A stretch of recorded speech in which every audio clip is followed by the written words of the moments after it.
Hello everyone, Owl-Moniker here, and today I will be showing you what I was working on last month. I decided I wanted to make some characters based on the pride flags, and I also decided I wanted to make them puffballs instead of human characters. So without further ado, let's get into this. The first flag I wanted to turn into a character was the lesbian flag. I decided to use the orange and pink one not only because the red and pink one and the lipstick one have a bit of questionable history, but because I had more of an idea for it. The oranges and pinks gave me some autumn vibes, so that's what I went with here. There were a few ideas I discarded, like horns and various vines coming out, but then I replaced those with sort of these leaf-like bat wings and a little tail with a leaf on the end of it. I don't know if you can tell if that's a leaf, but that's what I went for there.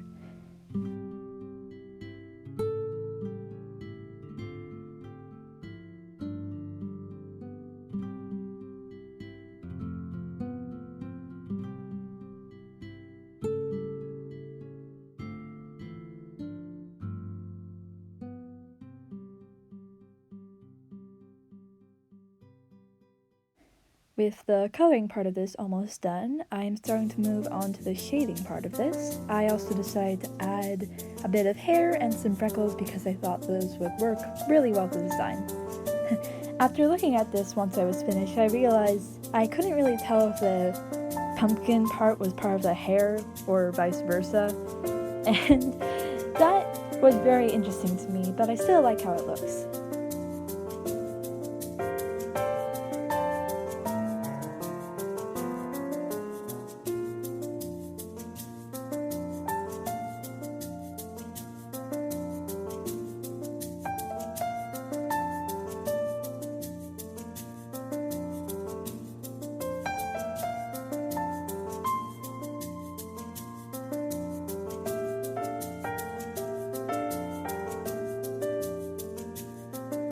With the shading almost done, I decided to add a background. I was at first going for this sort of paint splatter thing, but that didn't really work out. It did make me realize I had to use a border though, and I decided to go with a gradient background instead, which you'll see in a bit. With the lesbian flag done, I decided to move to the gay flag. I used the one with brown and black added, and then lightened it a bit so I could do some more shading without feeling I was breaking a bunch of art rules. For some reason I came up with this fellow wearing an animal mask and headphones. A bear mask, if you will. Might have been something I watched earlier, who knows. What I also find a bit weird looking back is I couldn't bring it upon myself to separate the rainbow. Makes sense, of course, because the rainbow flag is a bit of a unifying flag for the entire LGBT community, but still.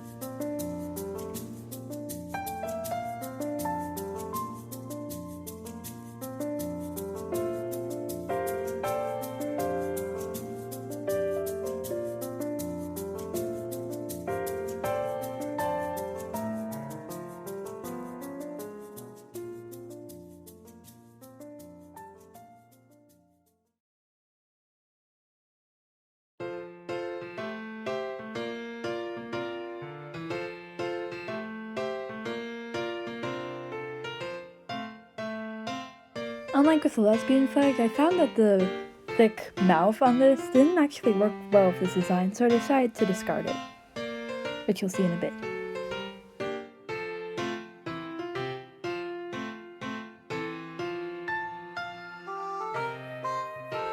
And now the trans flag, where I'm much more in my element due to the pastel colors. I was going to make 2 characters for this, but felt it might be a bit unfair, so instead you have this one character. I imagine him as a trans-masculine character who lives in some snowy place, but if you have some other interpretations, go crazy. I'd love to hear them. I struggled a bit with the hat, and eventually went with the old freeze hat for the freeze ability instead of a patrol hat like I originally imagined. Though I like the design of this, I think it could have used a bit more work.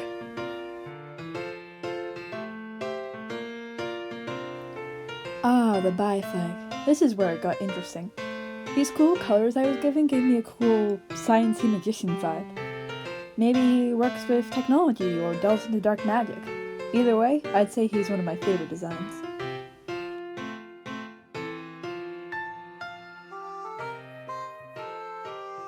Unlike the other characters, I decided to hide his eyes. This is because bi doesn't necessarily mean two, but two or more. So I thought I'd hide the eyes to keep you wondering about that. Does he have two eyes? More? You'll never know.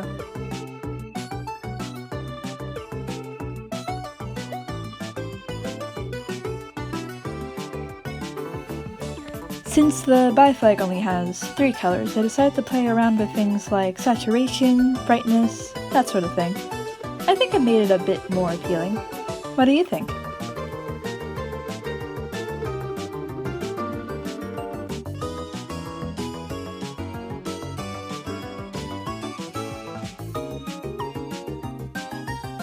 Another favorite of mine, the non-binary flag. I really like the color palette of this one. The complementary colors worked really well together, something that rarely happens sometimes in my art. Anyway, my idea for this one was inspired by the beetle ability, slightly. I like the idea of a shy bug ruler, plus working with the gold on their crown was super interesting for me. The eyes were hard to texture and shade though. Black, the kind of color, it can be hard to do anything with.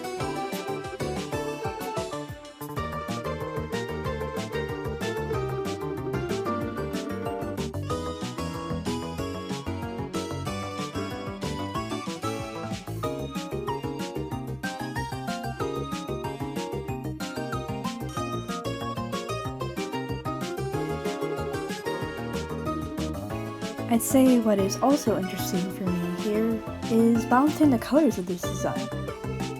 Sometimes I'd have too little purple, so I'd use it for the feet. Sometimes I'd have too little black, so I used it for the wings. Sometimes I had too little gold, so I used it to shade the white part of this.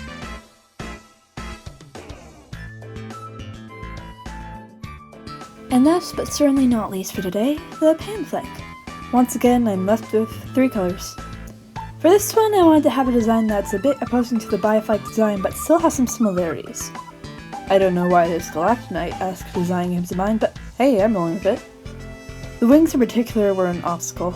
I liked slight symmetry here, so I wanted to get them just right and ended up doing them over and over again. Not that you can see it here. A bit more into design choices, this character has 3 eyes in the front, but I like to imagine that one eye was magic, capable of giving this character the ability to have eyes everywhere. Bit creepy, but you know. Maybe they're a bit of a prophet. I do know this eye is also the source of their wings, thus the same color.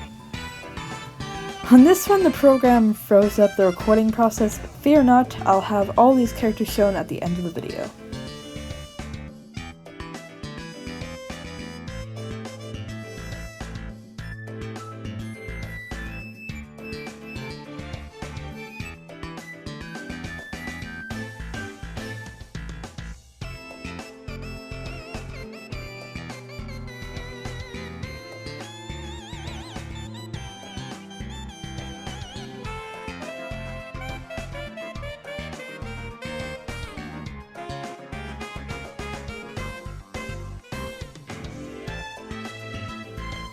With that, here's a better view of all the finished character designs based on pride flags.